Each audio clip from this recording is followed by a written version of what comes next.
So it's just today's fun and games. This is a bike that I built myself from a frame, and it was nothing but trouble because it was kind of built in lockdown, and couldn't get the bits and all the rest of it. Anyway, was out cycling. It's a good bike, it's a fast bike, Santa Cruz Stigmata. Get some good times on it. But I noticed a crunching, clicking noise coming from pedalling. And I was going to change the chainring anyway because I had a 46 on it, and I was going to put a 42 on it for the hills. And when I took it to bits, the drive side bearing is very, very crunchy. Sounds like it's got some grit inside it. Anyway, it doesn't sound healthy. Shouldn't be gritty and crunchy.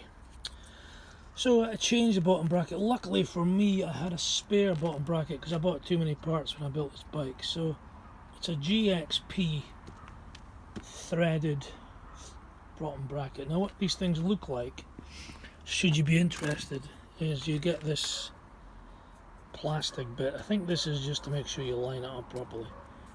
But here's the bearing of the non-drive side, and it's fine. It sort of sounds okay. And then you screw it in. You can't see it now, but you just screw it in. Screw it into the thread. When you're building a bike, you have to put the thread in. So I put in an aluminium thread base. I don't know what it's called. Bottom bracket holder, maybe, I don't know. That was a pain in the ass. But now I've just got threads at this side and threads at that side. So you push it through and you just thread it in. I think there's a reverse thread on one. So here's a new bottom bracket in place. Another GXP. I don't know what it is. I think I had a Praxis at one time. I don't know if this is Praxis or not. But it seems that these things are quite happy to break and mess you about. The learning thing today was that I had lost this bit. And this is your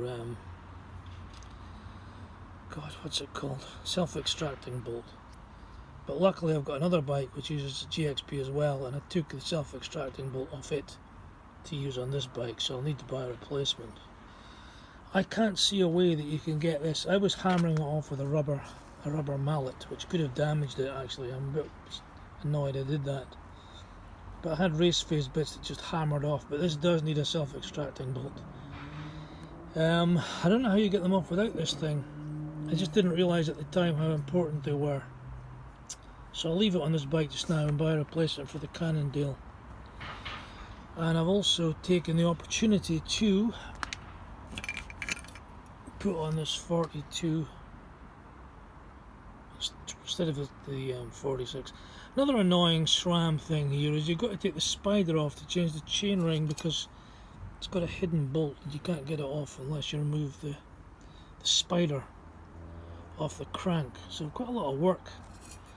SRAM do things their own way and it can be a right pain in the ass to deal with SRAM bits and pieces. I've had nothing but problems with the SRAM brakes on this. The SRAM Force Hydro 1x brakes, and pain in the backside.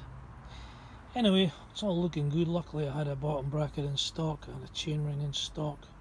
Cleaned, degreased it all, put it back together now, and hopefully it'll get me up hills a bit quicker than my 46.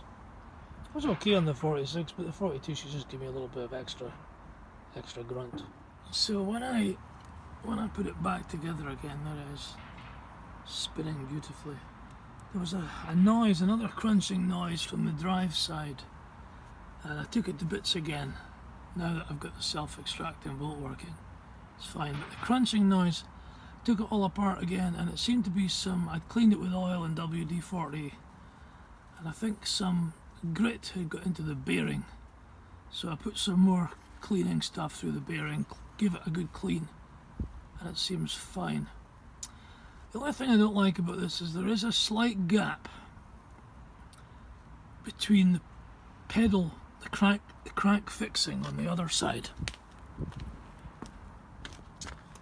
So there's a gap there between the bearing and the crank. Now dirt's going to get in there and it's going to potentially mess up the bearing. I don't know, maybe there's a washer that I don't have that needs to go in there. It's certainly tight enough.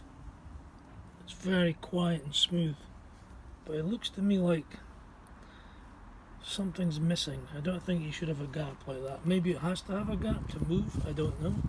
I would have thought if it was fixed hard onto the bearing it would move, but I don't know.